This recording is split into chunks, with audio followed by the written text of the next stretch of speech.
பார்க்கப்பட்டு கீழே விழுந்தோம். இத பார்த்துட்டு பக்கத்துல ஓடி மித்ரா இங்க பாரு. ஹாய் காய்ஸ், இது விஜய் சட்டசட்டி விளாக். இன்னைக்கு எங்க வந்திருக்கோம் அப்படின்னு பாத்தீங்கன்னா, தேனியில புத்தக திருவிழா நடந்துச்சு இல்லையா, அதோட லாஸ்ட் டேக்கு தான் நம்ம போயிருந்தோம். அதே சரி விசிட் பண்ணி பார்த்துடலாம் அப்படின்னு சொல்லிட்டு தான் போயிருந்தோம். ஏன் அப்படின்னா முக்கியமான காரணம் பாத்தீங்கன்னா, மகேஷ் வந்திருந்தாப்ல. ஈரோடு மகேஷ் வந்து ஸ்பீச் பண்ண வந்திருந்தாப்ல.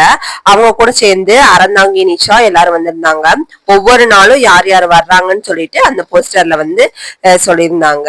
சரின்னு சொல்லிட்டு நம்மளும் நம்ம கீழ் வீட்டுல இருக்க பசங்களும் சேர்ந்து எல்லாருமே வந்துட்டு வந்தாச்சு.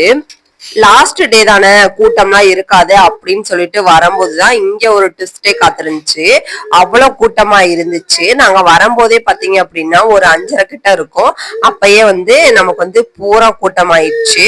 வர வர பாத்தீங்கன்னா ரொம்ப கூட்டமாயிட்டே இருந்துச்சு.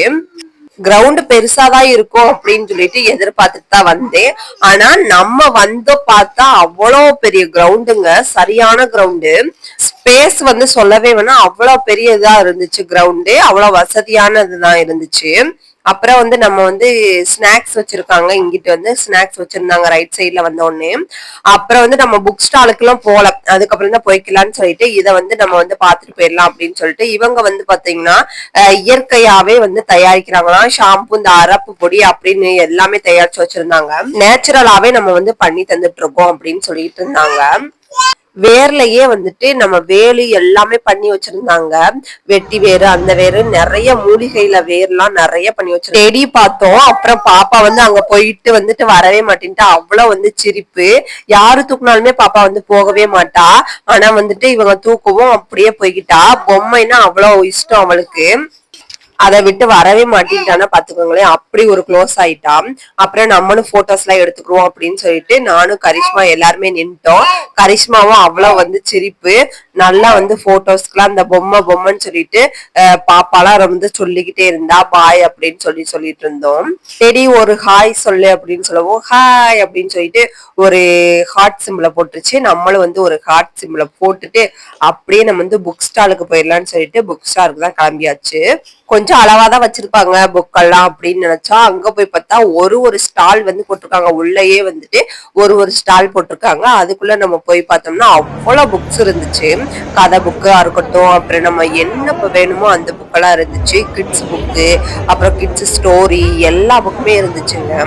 அப்புறம் கம்பராமாயணம், நிறைய புக்கெல்லாம் இருந்துச்சு. கதை புக்கு, நிறைய மோட்டிவேஷனல் புக்ஸ் எல்லாம் நிறைய இருந்துச்சு. அப்புறம் நம்ம ஈரோடு மகேஷ் வராருன்னு சொல்லிட்டு அங்க வந்து ஸ்டேஜ் பக்கத்துல போய் நம்ம உட்கார்ந்தாச்சு. அவர் தான் வந்துட்டாரு. வந்த உடனே கிளாப்ஸ் பார்க்கணும், அவ்வளோ கிளாப்ஸ். சரி ஈரோடு மகேஷ் மட்டும் தானே வருவாரு அப்படின்னு சொல்லிட்டு இருந்தா, அவங்க கூடவே சேர்ந்து அறந்தாங்கி நிஷா, அப்புறம் வந்து ஒரு சிங்கர் வந்திருந்தாங்க. இந்த சிங்கர் வந்து உங்களுக்கு தெரிஞ்சிருந்தா கமெண்ட் பாக்ஸ்ல சொல்லுங்க. விஜய் டிவில இவங்க வந்து பாடியிருந்தாங்க. நீங்க புத்தக திருவிழாக்கு போனீங்களா? எந்த நாள் வந்து புத்தக திருவிழாக்கு போனீங்க, இல்ல லாஸ்ட் நாள் வந்தீங்களா ஈரோடு மகேஷ் வரும்போது அப்படின்னு சொல்லிட்டு கமெண்ட் பாக்ஸ்ல சொல்லுங்க.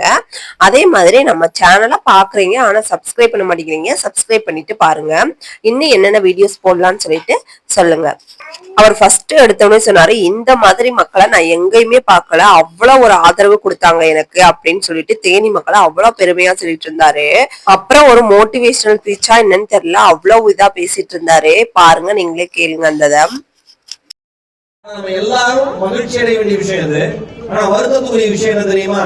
அந்த விருதை வாங்குவதற்கு அந்த குழந்தை இப்பொழுது உயிரோடு 9 வயதே ஆன குழந்தை.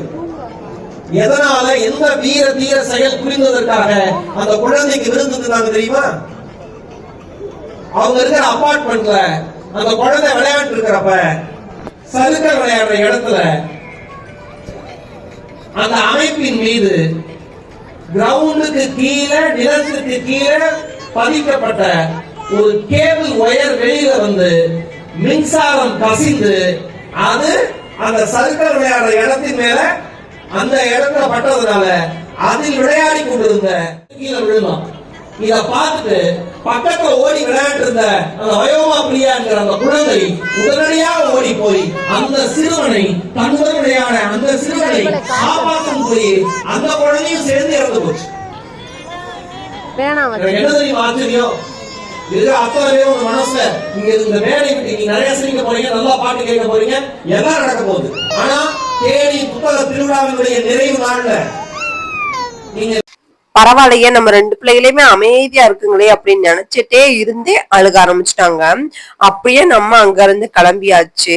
நம்ம அறந்தாங்கி நிஷா ஸ்பீச்ச கேட்கணும்னு ஆசையா இருந்துச்சு, ஆனா நம்மளால கேட்கவே முடியல. இந்த வீடியோ பிடிச்சிருந்தா லைக் பண்ணுங்க, ஷேர் பண்ணுங்க, கமெண்ட் பண்ணுங்க. நீங்க போனீங்களான்னு சொல்லிட்டு கமெண்ட் பாக்ஸ்ல கமெண்ட் பண்ணுங்க.